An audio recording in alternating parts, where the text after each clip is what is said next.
So I'm going to talk about a case tonight that I think everybody in the world has talked about. I'm just going to tell you the version of events that I've got.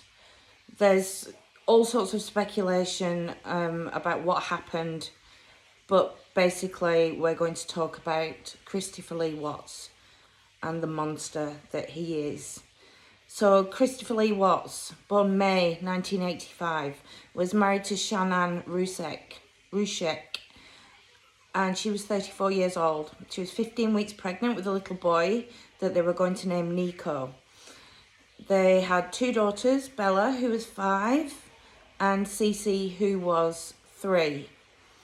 So Chris worked for a company called Anadarko Petroleum as a engineer. I know he was a diesel mechanic before that.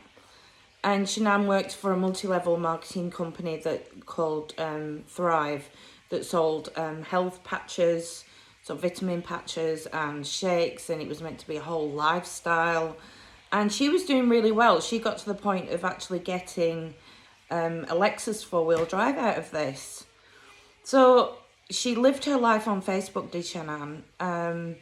She'd go live every day. She'd tell everyone what they were eating, what the kids were eating, and everything just looked perfect. But I must say that Chris, when he was in the videos, he'd sort of be in the background going, it was all very put on by him, whereas Shannan was very, personable. She'd talk to the camera and she'd be like, hey guys, and she was, she's somebody that I would be friends with. Seemed like a really cool chick. So Shannan went on a business trip to Arizona with her friend Nicole Atkinson.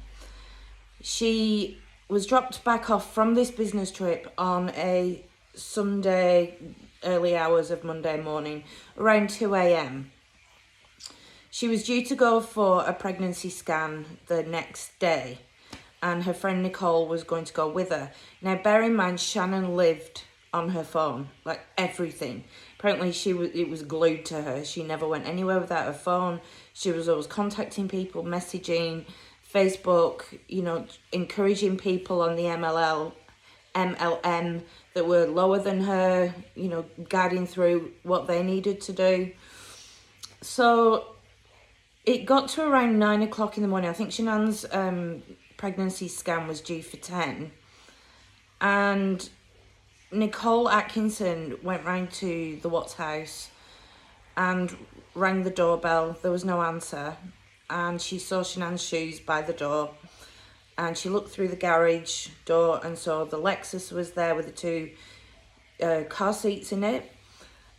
And she knew the code to open the door. So when she opened the door, it actually had a dead bolt, like a dead latch on the top, so she couldn't get in any further. So she contacted Chris. Chris said, oh, she's gone on a play date. Don't worry about it.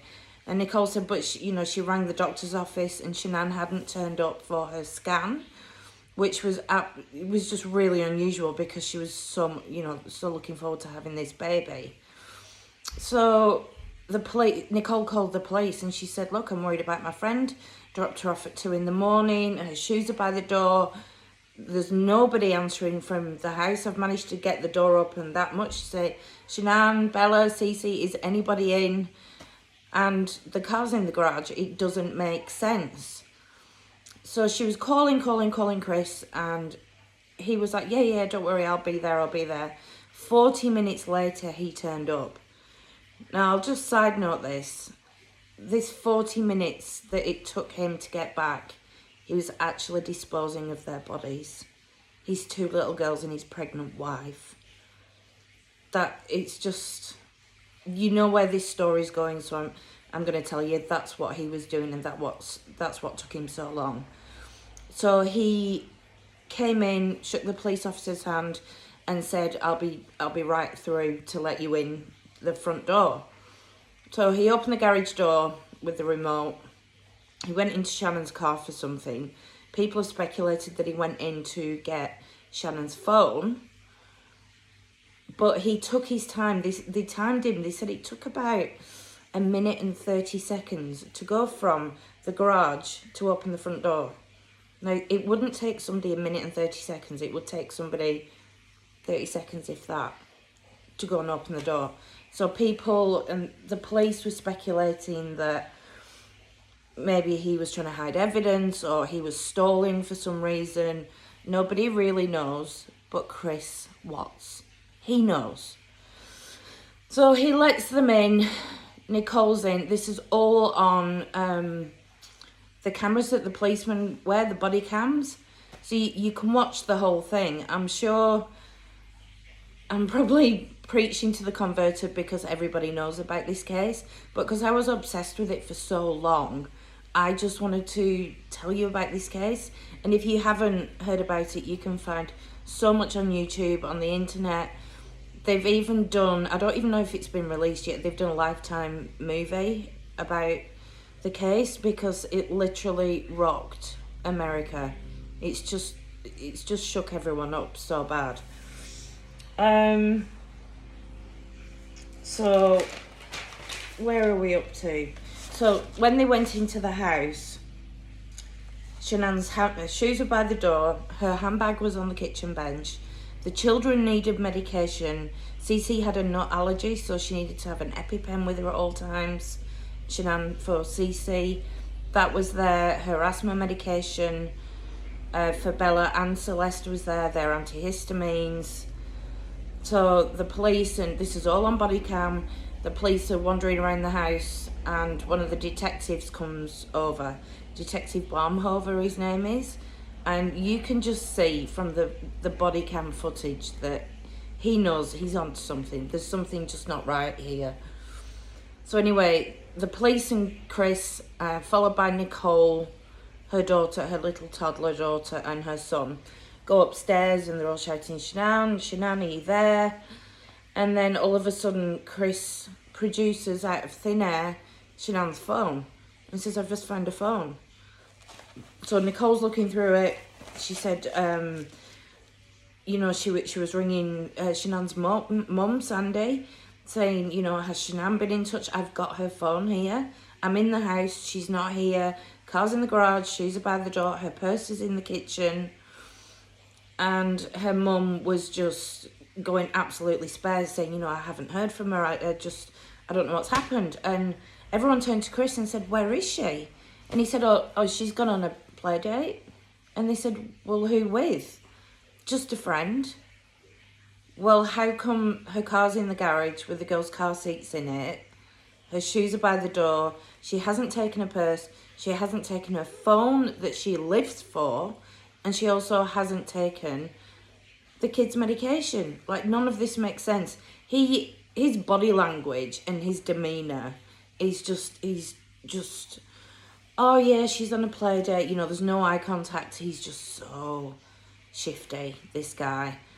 And Detective Baumhofer has said, since the incident, I don't know who it was, but some American TV station did an interview with him, and he just said, you know, it was just rotten from the start. He knew something bad had gone down. So, also upstairs, Shannan had OCD. The girls' beds weren't made, and in the master bedroom, there was sheets all piled up on the floor. There was nothing on the bed apart from a mattress protector. And if you were to actually look at the footage, it looks like somebody's been dragged across the bed, which I'll come to later on. But it was just weird. Like, the police were going round and checking the laundry bins, and there was just nothing there. It was just weird. So he did, later that night, the police didn't arrest him because they had nothing to arrest him on. They just thought, you know, maybe they were having money troubles, maybe Shannan's been picked up by a friend and she's gone with the girls to stay, but she'll be back. So Chris had friends over that night, and they said in later interviews that he was acting completely normal. The second night he went over to stay with some neighbours, a couple, because he said the house felt like a ghost town without the girls and Shannan being in it. Ghost town. So the next day he was on the news being interviewed by the local Colorado, I forgot to mention this is in Frederick, Colorado. He was being interviewed by the local news stations, and it was actually broadcast nationwide in the US. And he was just shifty. He was just saying, oh, the house is like a ghost town, and yeah, so you know, all this touching of his face and biting his lip and doing the lip licking, which in body language terms means, you know, he's trying to conceal the truth. And he was also hugging himself and rocking back and forth, and you know, psychologists and body language experts have said that this was self-soothing. He was trying to soothe himself. But he also did something called duping delight, where he'd say, oh, the house is like a ghost town. Just weird body language. And it was at this point that the police knew there was something going on, because the reporter said to Chris, you know, if you could say anything to Shannan, what would you say to her? And he said, just come home. Just, you know, bring the girls home safely. I just need to know that you're safe. And yeah, thanks for getting me this Steelers top. Like, what? She'd bought him a t-shirt, and she's allegedly missing with the kids, and he mentions this t-shirt that she got him off Amazon. It was all just really, really bizarre. So, anyway, the police, the Colorado Bureau of Investigation and the Federal Bureau, the FBI, they got involved. So Chris came in for an interview, and they were like, you know, Chris, if there's something you're not telling us, you know, they were being really pally-pally with him. And their police work was just phenomenal. You know, you can watch it. There's hours and hours of footage of him being interviewed, and he was such a narcissist, but yet so dumb, that he agreed to do a polygraph test. So they let him go home for the night, and then he was so cocky and arrogant that he was going to pass this polygraph that he agreed to do it. So when he's in the room with the polygrapher, her name's Agent Tammy Lee. She's from the Colorado Bureau of Investigation, and she said to Chris, you know, there's one person in this room who knows the truth. And she said in around 20 minutes, there's going to be 2 people in this room that know the truth. So are you sure you want to go ahead with this polygraph? And he's like, yeah, I have nothing to hide. You know, I want my family back. So she said, okay, let's go for it. So he absolutely flunked it. He just failed, because he was just such a bad liar. But he was so cocky that he thought he could pass this polygraph. Like, I really don't think he's the brightest. Anyway, what am I looking at here? So during one of the interviews with the FBI, you know, he'd said that he'd done nothing with the children, he'd done nothing with Shannan, and they said, you know, if Shannan did something to hurt the girls and you're trying to cover up for her, it's okay to tell us. So they were trying to plant a story in his head that maybe Shannan hurt the girls, so therefore he killed her. And he ran with it. Like, he's that dumb, he ran with that story. So his dad had flown in from North Carolina. And at this point, Chris Watts was not under arrest. He could have walked out of that police station and lawyered up at any point, but he chose not to, because he was that cocky and so sure that they weren't going to be found. So his dad came in, and he said to his dad, sat down, and he said, son, you know, are you okay? What's going on? And Tammy later said in an interview that everyone behind the double mirror, you know, from the interview room, everyone was just silent, because Chris was whispering, and he said, you know, she hurt them. And he said, what do you mean she hurt them? And he was like, yeah, she killed the girls, so I killed her. And his dad's like, right, okay, so then the CBI were thinking, shit, Ronnie's going to tell him. Ronnie's Chris's dad. Get a lawyer. So just at that point, they all came rushing into the room and they were all like, oh, did you have a good chat with your dad? I hope you're feeling better. Is there anything else that you want to talk to us about? And he just said, I've been having an affair.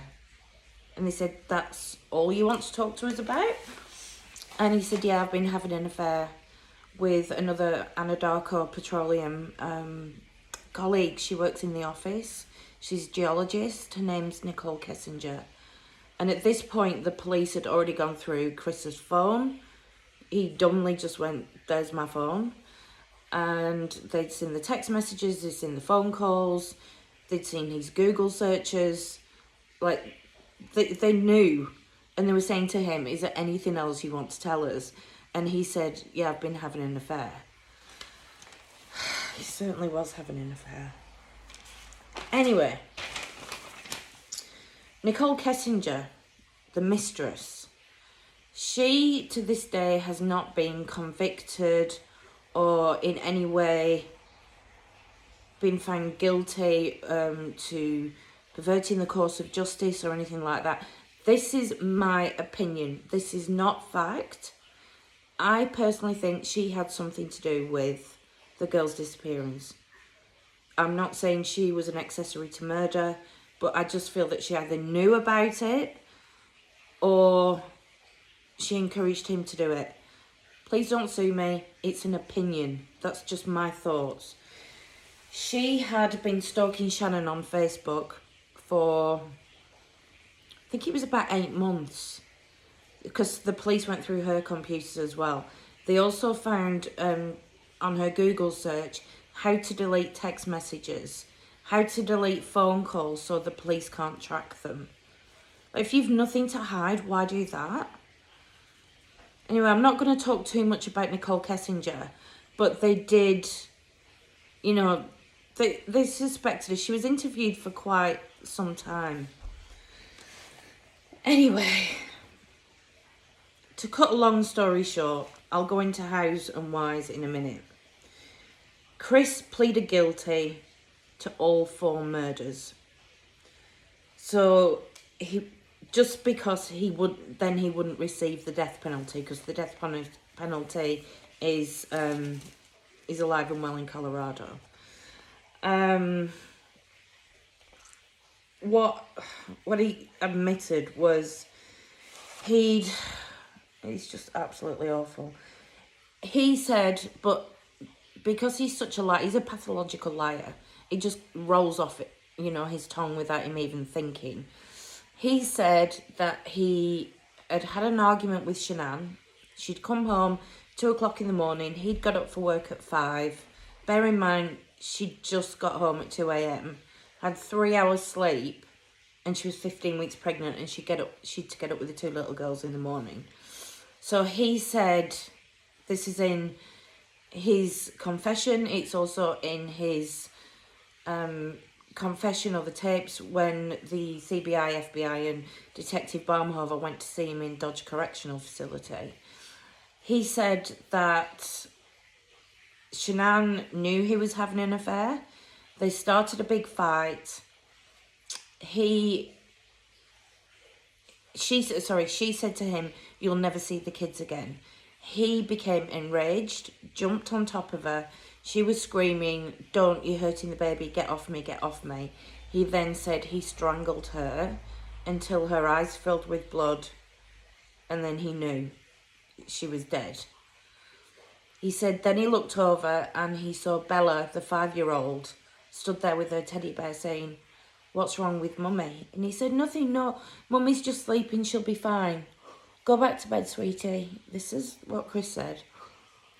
So then he wrapped Shannan in a bedsheet, then took all the other bed sheets off, hence why the bed was unmade, and there seemed to be a dragging mark not only across the bedsheet but also down the stairs. Now they did get cadaver dogs in. I believe the cadaver dogs did alert to the basement and also to the master bedroom.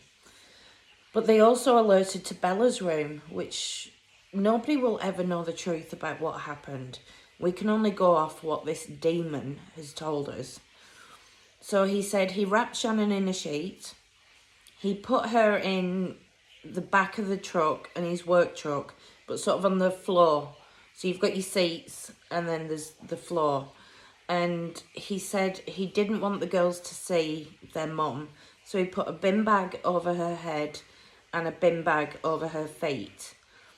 And then put the girls in the truck with their dead mother at their feet. And the girls kept saying, "What's wrong with mummy?" And he was saying, "Nothing, we're just taking mummy to the hospital." This is just, oh my God, unbelievable. So then he gets to Survey 319, which is one of his oil stations. And Bella and Celeste are in the car, in the back. He drags Shannan out and he digs a shallow grave. And for one final act of absolute indignity, he throws Shannan into the grave, but places her in a position so she's kneeling forward with her bottom in the air. So she's in sort of that position, so it was just completely undignified. Then covered her with dirt. When they subsequently found Shannan's body from his confession, she'd actually suffered what's known as a coffin birth to Nico. Now, what happens with a coffin birth is when somebody dies, all the gases, all the stomach juices and the bacteria start to multiply. The body can start to bloat. The pressure will actually either make people be fecally incontinent. They can sometimes urinate. But because she was pregnant, the bacteria built up to such a point that it actually pushed Nico down the birth canal. So when the police went to discover Shannan, she'd had what is known as a coffin birth. So he stupidly, and this is another reason he got caught, left one of the bed sheets off their bed in the middle of an oil field. So obviously when, the police put up the drones, they just saw this sheet. They found they saw some ground that was recently moved. He then took Cece, the 3-year-old, and smothered her with her favourite blanket. All the while, Bella and Cece have just seen their mother being dragged out dead and buried. Bella's 5, she's switched on, she knows exactly what's going on. There was 2 huge, I'd say the size of, how can I describe it? 2 huge, big oil tanks that would hold thousands and thousands of gallons of oil. And there's a thief hatch at the top that's 8 centimetres wide. So Chris smothered Cece, took her lifeless body up to one of these oil tanks, there was 2 oil tanks, and pushed her through an 8-inch hole. So he must have broken bones on this baby to get her through the oil tank and just left her. Then he went back to the car and said, no, Bella said to him, "Are you going to do to me what you've just done to Cece, Daddy?" And Chris has said to this day, he can't remember if he said yes or no. But all he can hear when he goes to sleep every single night is Bella saying, "Daddy, no. Daddy, no." And I hope that devil hears that every single night for the rest of his life. There was a sign, according to the autopsy, Bella had bitten her tongue and she'd also got a torn frenulum. So there was suggestions that there was a struggle. She was really fighting for her life, but he smothered her again.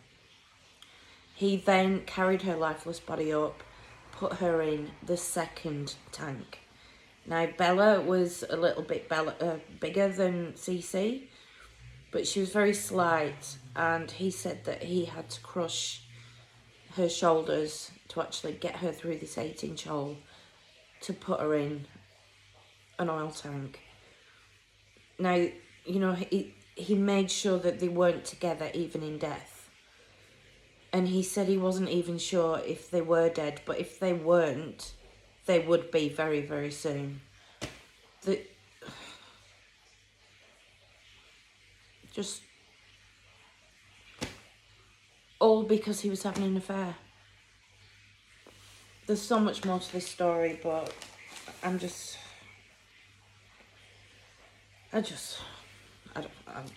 yeah. It's just... Anyway, didn't go to a trial because he pleaded guilty.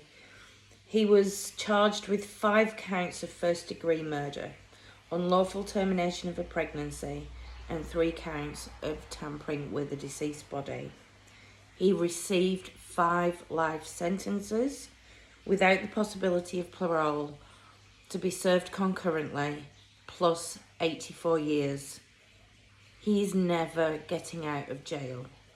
I've heard from another channel called 411 Now, which is brilliant. Go and check it out. This guy's amazing. He finds facts where did he know that?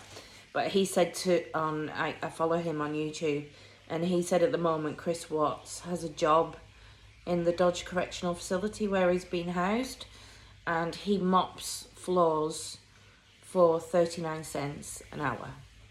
So, yes, his dream of running away with his lover is certainly not going to happen, is it? So, when he did plead guilty, it still did go to court, and the families were able to give a victim impact statement. Now, the Rucheks, Sandy was Shannan's mum. She was very dignified. She said she forgave Chris for what he'd done, but she couldn't understand it.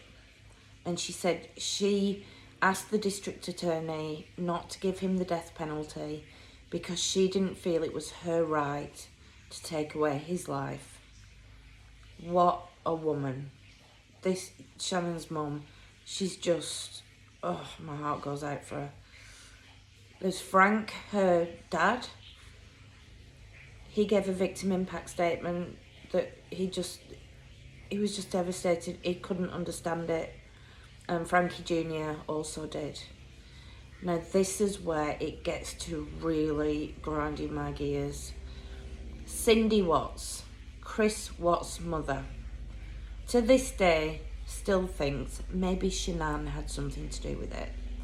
All you need to do is YouTube Cindy Watts and it'll come up with interviews with her, and this woman is delusional. For her victim impact statement, she didn't mention Shannan, she didn't mention Bella, she didn't mention Cece or Nico.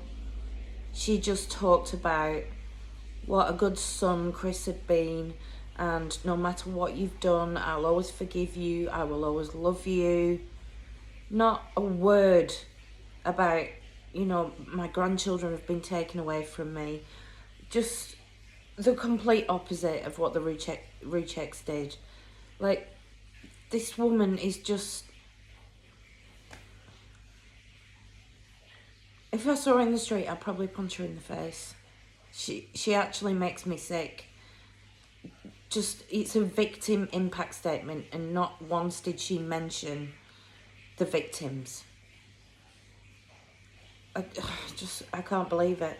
And also, you know, she said in a later interview, you know, why didn't Chris get a trial? You know, I can't believe he pleaded guilty to all this when, you know, maybe Shannan did have something to do with it. Cindy, he's admitted it. And she still doesn't get it. She said, you know, I only get to see him so many times a year. Think about the Rucheks.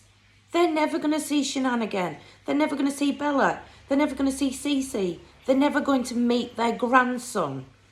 And all she's complaining about is how many times a year she will get to see her precious Christopher.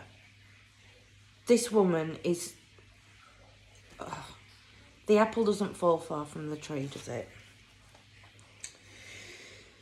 So, when Chris did his jail interview, saying that he'd put Shannan in the back and the girls were sat sort of holding each other and falling asleep on each other's knees, because I believe it was a 45-minute drive out to the oil field. He'd pled guilty and been sentenced before he gave that interview. So he was already incarcerated when he gave that interview. The rechecks went on Dr. Phil and said, had they known at the time what he's since said, they would have gone for the death penalty, because they just can't bear the thought of what Bella and Cece saw or went through. They just, but yet they remain so dignified. And Sandy Ruchek has said her faith in God is so strong, and this woman is, I just want to hug her. She's unbelievable. She said the night Shannan died, she said she woke up around 3-4 o'clock in the morning and she heard Shannan saying, Mum, it's me. Everything's going to be okay. And she said she woke up and she was like, oh my God, something's happened to Shannan. And she said she tried to get back to sleep and she just couldn't. But she said since then, so she knew at the time, it was almost, her faith is unbelievably, her faith is, yeah, unbelievably strong. She said she knew something had happened to Shannan. She said she felt Bella with her. She said she felt Cece and Nico with her. And she said, if I hadn't have had those spiritual experiences, I wouldn't be here today. I would have gone and joined them. This woman and her husband and her son, they are absolutely crushed by this. And yet people on Facebook, they've got Shannan Ruchek or Shannan Watts hate pages. They've got Ruchek's hate pages. They've got support for Chris Watts pages. Supports for Cindy Watts and Ronnie Watts pages. Like, what is wrong with you people? Why can't you see that it's just wrong? You know, this family have been through so much and you choose to attack them.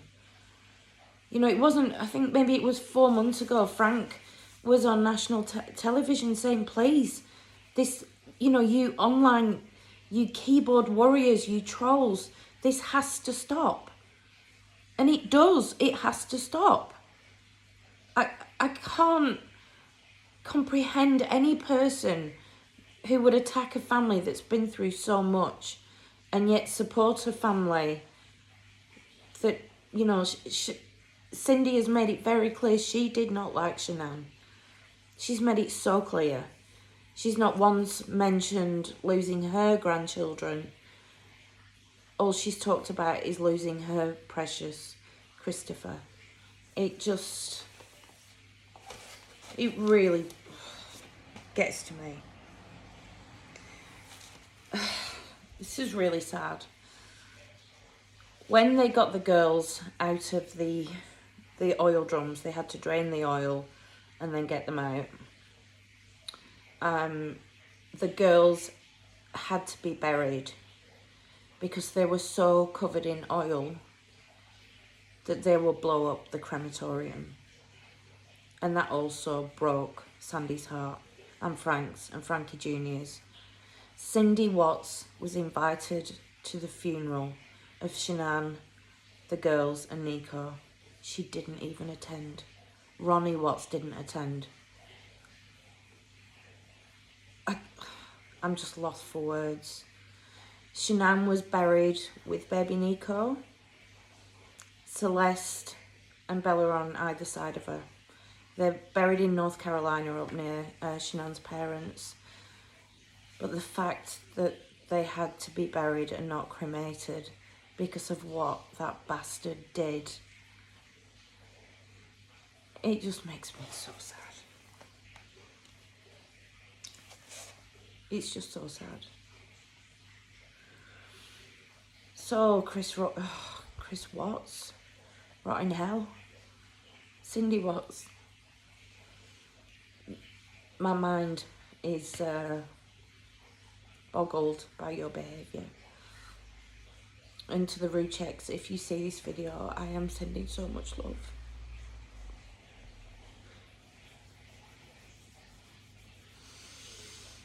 Okay, thank you for watching.